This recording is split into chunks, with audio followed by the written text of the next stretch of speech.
doing it today? Good. Just question. Everybody good? Questions or just make a statement? You can open up to questions. Okay. So, Coach, it was obviously a hard-fought game at the end against Tulane, but for that locker room, for that group of guys, just how good did that win feel? Well, it felt great. You know, obviously, I think the last 3 games we're playing much better. You can see connectiveness on defense, which is so important to us. We rebounded the ball really well at Tulane. And just, you know, guys sharing the ball, moving the ball. But, you know, the biggest thing is the guys have put in a lot of hard work, and sometimes it gets difficult when you don't see any fruits of your labor, you know, and in this world in which we live in, the fruits are wins, you know. Obviously, we've made a lot of progress in the things that are important in this program, but at the same time, when you get a win like that, when you played as well as we did, when you it gets down to, you know, winning time and you got to make a couple plays, or in our case in that, make a couple free throws finally, it felt good. So the guys were excited about that, as well they should be, because they put in 2 really good days of preparation heading into that game. Stefan said the goal this year was flipping the record, but hitting that benchmark of beating last year's record. How much did you have weight on that at all? Yeah, not a ton, Yeah. to be honest with you. You always aspire to do more, and at the same time, you know, these guys will be able to, you know, especially those 3 seniors that came in, and the guys that are seniors on the team, they'll be able to point to it as a, you know, a spot in our program where we are able to do some things that other teams here haven't been able to do, and hopefully everything will be built from this year forward. And I think they'll take great pride in that, understanding the situation that they were all placed in, that they wanted to be a part of. So I think sometimes it usually happens with athletes. It takes them a few years to be removed to realize the impact that they made, and to feel really good about what they did. And we still got a lot of games left, you know, half the league season and then the postseason after that. So there's still a lot to be done. And I think that's the thing that is driving our guys right now. You know, with the schedule in terms of who we played, you know, I mentioned it after the game, we're the only team, or maybe Tulsa as well, not to have played 2 straight home games in the front 9. To, you know, play that swing trip is a difficult thing to do. We've played Houston twice. We played at Wichita State. We played Cincinnati, at SMU. Those are right now, and Central Florida, the top teams in the league. You know, so with all that taken into account, I think our guys feel good in the improvements that they've made over the last couple of weeks. As March comes close, we're a little over a month away from really where basketball kicks it off hard.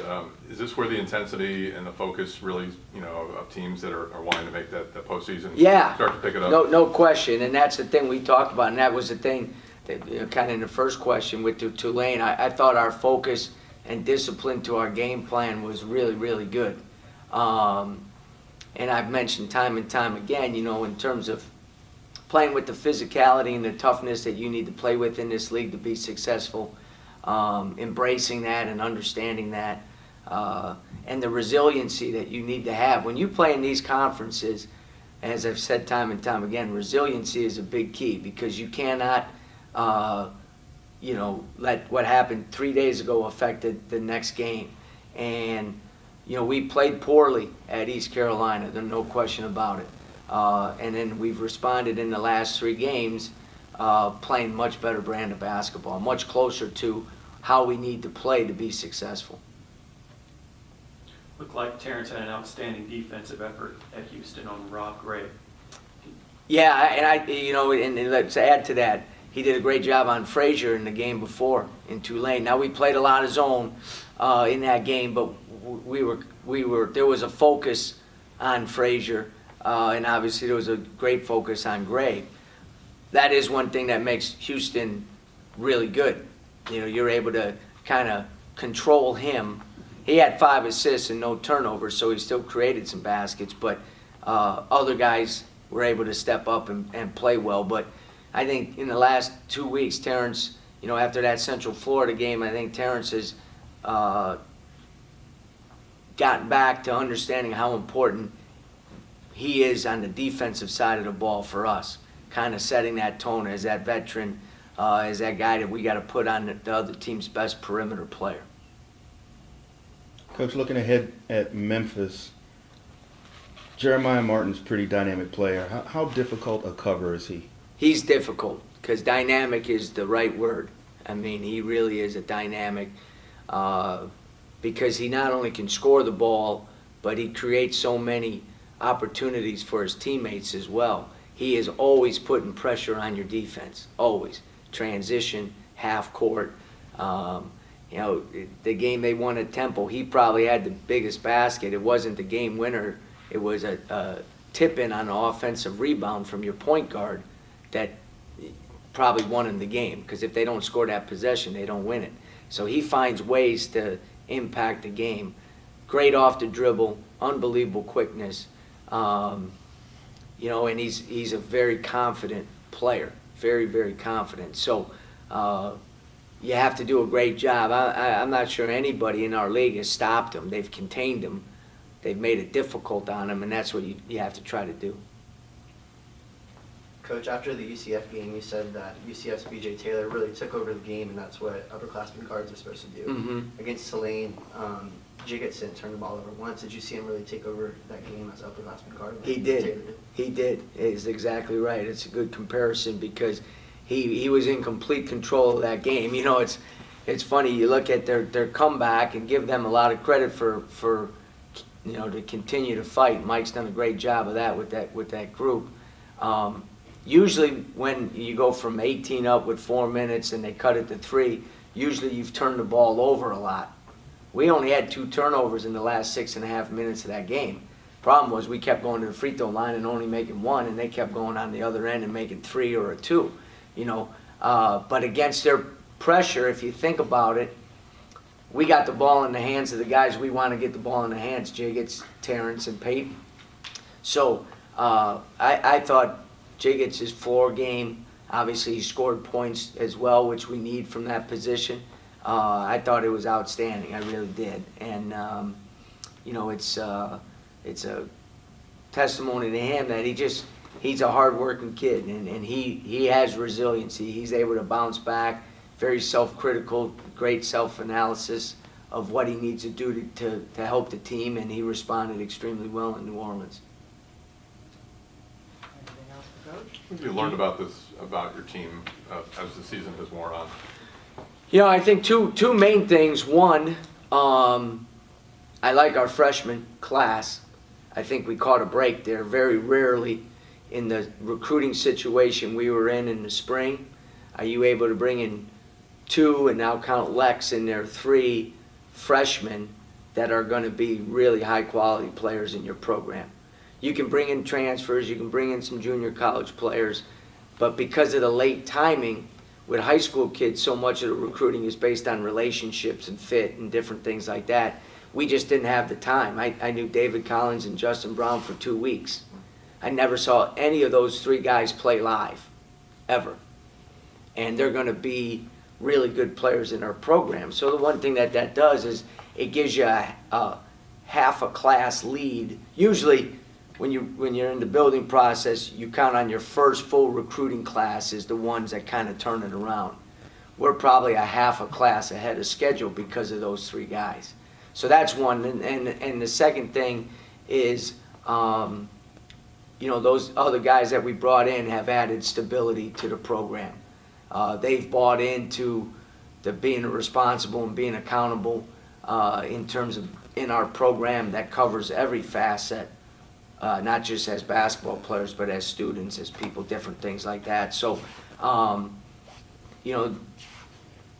the second thing is that the stability that they have lent to the program has helped us really start to lay a solid foundation, which we're going to be able to build on. Coach, what do you think about the proposed transfer rule that would allow players to transfer and have immediate eligibility? a slippery slope. I think it's I think it would be very difficult, just due to the fact that, I'll give you an example. Even within the season, Parks for Memphis, he averaged 4 points a game in the non-conference.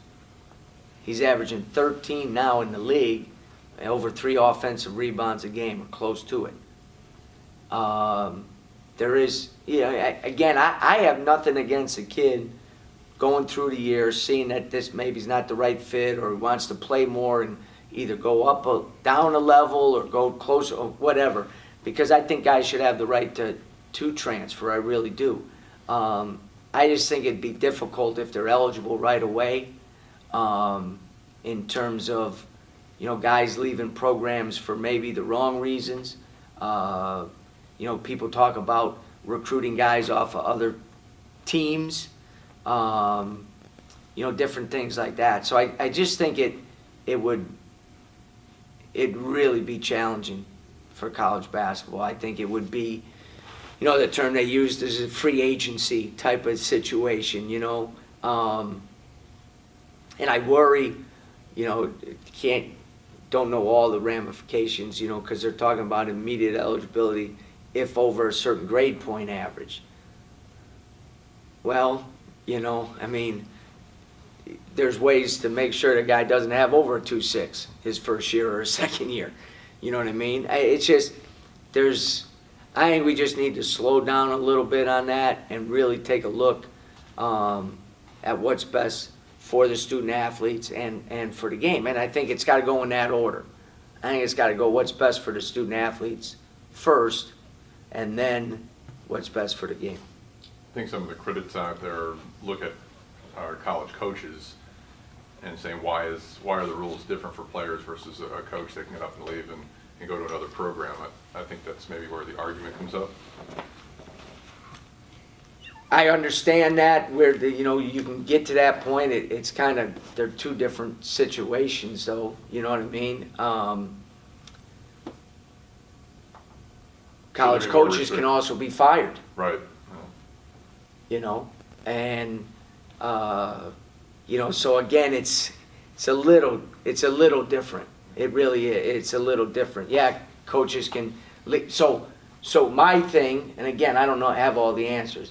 But if a coach does leave or gets released from his duties as head coach, that's maybe when, in those situations, those players could transfer and be immediately eligible. You know what I mean? I think that could be a situation. I think the two things that you would see in that is, I think, one, the buyouts for coaches would be maybe a lot more in terms of, so if you left, there'd be a significant monetary penalty for leaving on the coach's end, and maybe coaches would be given another year or two as they try to build the thing up, and maybe wouldn't be fired as quickly, because what it could do is decimate a program. We had to sign 9 guys in the spring, and all those guys are sitting out. We had 2 grad transfers, and the other guys are sitting out, and I think those guys in the places they went to all went to good places and will be, successful. So, there's a lot of, if, like in any problem, if you just throw one blanket statement, this is what we're going to do, there's a lot of other things that come into play on that. You got any thoughts or comments on what's transpiring at Michigan State, a place very special to you? Obviously, I'm aware of the gravity of the tragedy that's occurred. It's saddening. It's heartbreaking. My thoughts and prayers are with the survivors and their families. The